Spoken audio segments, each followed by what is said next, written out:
అవార్డులు మెడళ్ళు ఏ రోజు నాకు తిండి పెట్టలేదు.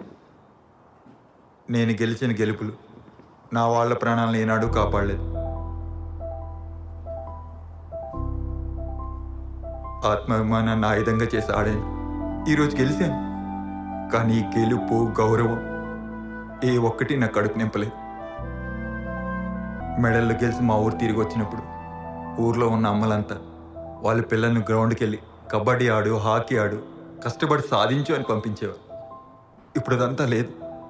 మా ఊరు వెళ్ళాలంటేనే నాకు భయం వేస్తుంది. ఒక ఆటగాడికి ఇవ్వాల్సిన కనీస హక్కులు ఆటగాడికి దక్కినప్పుడు ఏ తల్లి మాత్రం తన బిడ్డ ఆటగాడి కావాలని కోరుకుంటుంది?